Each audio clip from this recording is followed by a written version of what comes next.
Hello दोस्तों, Hindi story अड्डा में आपका स्वागत है। तो आज लेकर आई हूँ मैं फिर से एक और अच्छी और प्यारी सी रोचक कहानी। तो कहानी का नाम जैसा कि आपने टाइटल में पढ़ ही लिया होगा, गजराज व मूषक राज। आखिर इस कहानी में होने क्या वाला है वो तो हम कहानी पढ़कर पता करेंगे, तो अंत तक बने रहिएगा। और अगर अभी तक आप लोगों ने चैनल को सब्सक्राइब नहीं किया है तो प्लीज चैनल को सब्सक्राइब कर लीजिए और बढ़ते हैं अपनी कहानी की तरफ। प्राचीन काल में एक नदी के किनारे बसा एक नगर व्यापार का केंद्र था। फिर आए उस नगर के बुरे दिन, जब एक वर्ष भारी वर्षा हुई। नदी ने अपना रास्ता बदल लिया, लोगों के लिए पीने का पानी न रहा और देखते ही देखते नगर वीरान हो गया। अब वह जगह केवल चूहों के लायक रह गई। चारों ओर चूहे ही चूहे नजर आने लगे। चूहों का पूरा साम्राज्य ही स्थापित हो गया। चूहों के उस साम्राज्य का राजा बना मूषक राज चूहा। चूहों का भाग्य देखो, उनके बसने के बाद नगर के बाहर जमीन में एक पानी का स्रोत फूट पड़ा और वह एक बड़ा जलाशय बन गया। नगर से कुछ ही दूर एक घना जंगल था। जंगल में अनगिनत हाथी रहते थे। उनका राजा गजराज नामक एक विशाल हाथी था। उस जंगल क्षेत्र में भयानक सूखा पड़ा। जीव जंतु पानी की तलाश में इधर उधर मारे फिरने लगे। भारी भरकम शरीर वाले हाथियों की तो दुर्दशा हो गई। हाथियों के बच्चे प्यास से व्याकुल होकर चिल्लाने व दम तोड़ने लगे। गजराज खुद सूखे की समस्या से चिंतित था और हाथियों का कष्ट जानता था। एक दिन गजराज के मित्र चील ने आकर खबर दी कि खंडर बने नगर की दूसरी ओर एक जलाशय है। गजराज ने सबको तुरंत उस जलाशय की ओर चलने का आदेश दिया। सैकड़ों हाथी प्यास बुझाने डोलते हुए चल पड़े। जलाशय तक पहुंचने के लिए उन्हें खंडर बने नगर के बीच से गुजरना पड़ा। हाथियों के हजारों पैर चूहों को रौंदते हुए निकल गए। हजारों चूहे मारे गए। खंडर नगर की सड़कें चूहों के खून मांस से कीचड़ से लथपथ हो गईं। मुसीबत यहीं खत्म नहीं हुई। हाथियों का दल फिर उसी रास्ते से लौटा। हाथी रोज उसी मार्ग से पानी पीने जाने लगे। काफी सोचने विचारने के बाद मूषक राज के मंत्रियों ने कहा, महाराज आपको ही जाकर गजराज से बात करनी चाहिए, वह दयालु हाथी है। मूषक राज हाथियों के वन में गया। एक बड़े पेड़ के नीचे गजराज खड़ा था।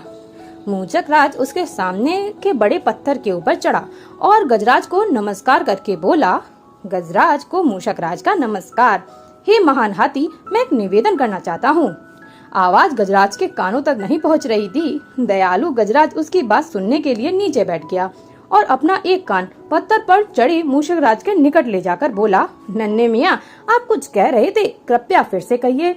मूषक राज बोला, हे गजराज, मुझे चूहा कहते हैं। हम बड़ी संख्या में खंडर बनी नगरी में रहते हैं। मैं उनका मूषक राज हूँ। आपके हाथी रोज जलाशय पर जाने के लिए नगरी के बीच से गुजरते हैं। हर बार उनके पैरों तले कुचल जाने से हजारों चूहे मरते हैं। यह मूषक संहार बंद न हुआ तो हम नष्ट हो जाएंगे। गजराज ने दुख भरे स्वर में कहा, मूषक राज आपकी बात सुन मुझे बहुत शोक हुआ।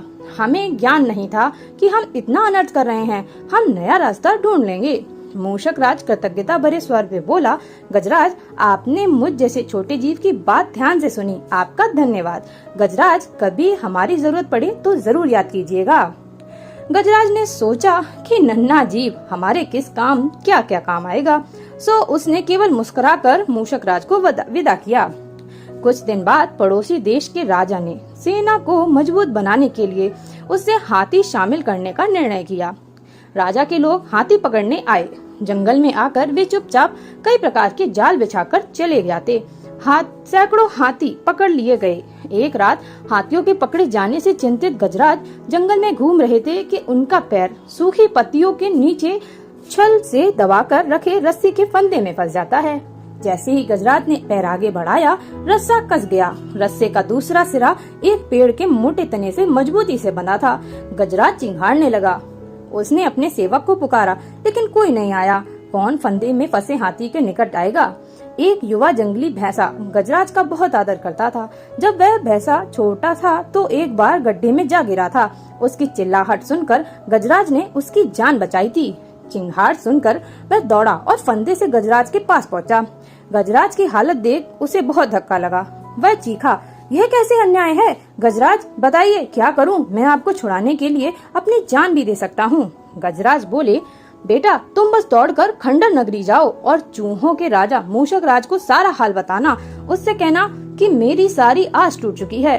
वैसा अपनी पूरी शक्ति से दौड़ा दौड़ा मूषक राज के पास गया और सारी बात बताई। मूषक राज तुरंत अपने 20-30 सैनिकों के साथ भैंसे की पीठ पर बैठा और शीघ्र ही गजराज के पास पहुँचे। चूहे भैंसे की पीठ पर से कूदकर फंदे की रस्सी कुतरने लगे। कुछ ही देर में फंदे की रस्सी कट गई, वह गजराज आजाद हो गए। तो बताइए इस कहानी से आपको क्या सीख मिली? इस कहानी से यही सीख तो मिलती है कि आपसी सद्भाव व प्रेम सदा एक दूसरे के कष्टों को हर लेते हैं।